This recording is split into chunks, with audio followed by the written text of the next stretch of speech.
Idealism in foreign policy holds that a state should make its internal political philosophy the goal of its foreign policy. For example, an idealist might believe that ending poverty at home should be coupled with tackling poverty abroad. U.S. President Woodrow Wilson was an early advocate of idealism. Wilson's idealism was a precursor to liberal international relations theory, which would arise amongst the institution builders after World War II. It particularly emphasized the ideal of American exceptionalism. More generally, Michael W. Doyle describes idealism as based on the belief that other nations' stated good intentions can be relied on, whereas realism holds that good intentions are in the long run subject to the security dilemma described by John H. Hertz. Hedley Bull wrote, "By the idealists we have in mind writers such as Sir Alfred Zimin, S. H. Bailey, Philip Noel Baker, and David Mitrany in the United Kingdom, and James T. Shotwell, Pittman Potter, and Parker T. Moon in the United States."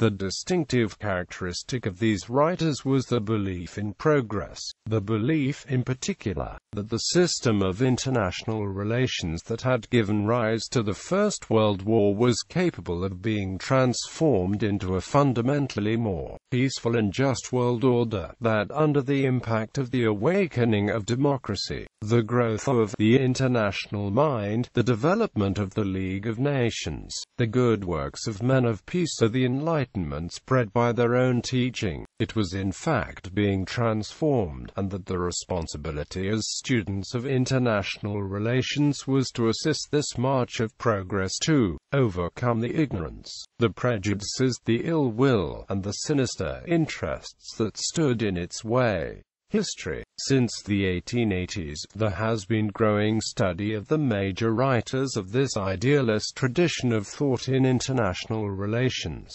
including Sir Alfred Zimin, Norman Angell, John Maynard Keynes, John A. Hobson, Leonard Woolf, Gilbert Murray, Florence Stawell, Philip Henry Kerr, 11th Marquess of Lothian, Arnold J. Toynbee, Lester Pearson, and David Davies.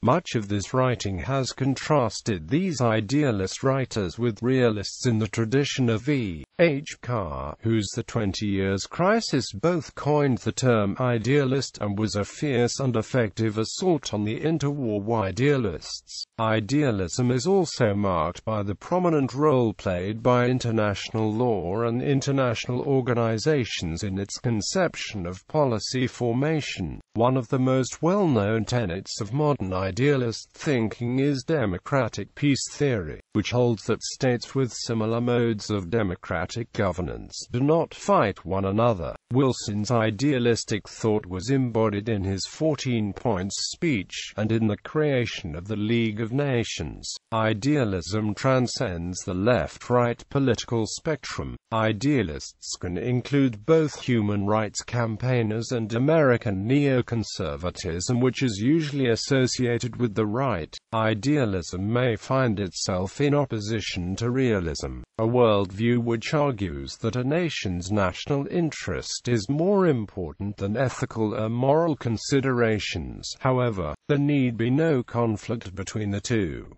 Realist thinkers include Hans Morgenthau, Niccolò Machiavelli, Otto von Bismarck, George F. Kennan, and others. Recent practitioners of idealism in the United States have included Ronald Reagan and George W. Bush. Link finds that Wilson from his earliest days had imbibed the beliefs of his denomination in the omnipotence of God, the morality of the universe, a system of rewards and punishments, and the notion that nations, as well as man, transgressed the laws of God at the peril. Blum argues that he learned from William Ewart Gladstone a mystic conviction in the superiority of Anglo-Saxons, in the righteous duty to make the world world over in their image. Moral principle, constitutionalism, and faith in God were among the prerequisites for alleviating human strife. While he interpreted international law within such a brittle moral cast, Wilson remained remarkably insensitive to new and changing social forces and conditions of the 20th century. He expected too much justice in a morally brutal world which disregarded the self-righteous resolutions of parliaments and statesmen like himself. Wilson's triumph was as a teacher of international morality to generations yet unborn. Daniel Patrick Monahan sees Wilson's vision of world order anticipated humanity prevailing through the Holy Ghost of reason, a vision which rested on religious faith.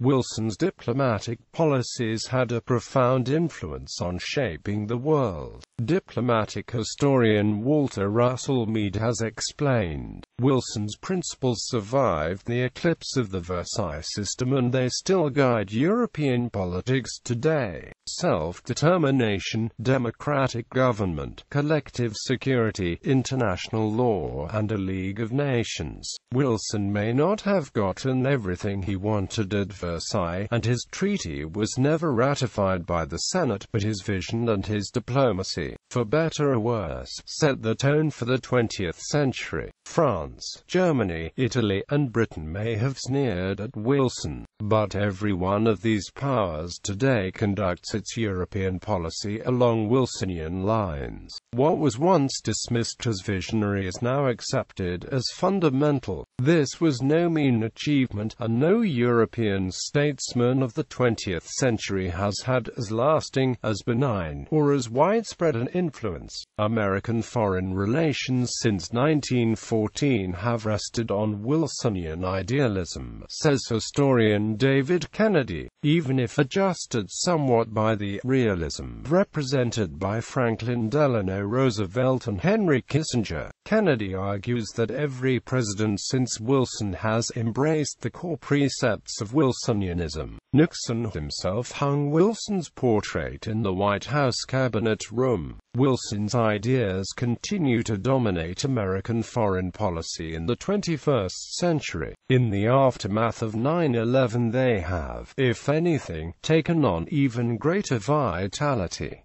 Descendant theories. Idealism proper was a relatively short-lived school of thought, and suffered a crisis of confidence following the failure of the League of Nations and the outbreak of World War II. However, subsequent theories of international relations would draw elements from Wilsonian idealism when constructing the worldviews.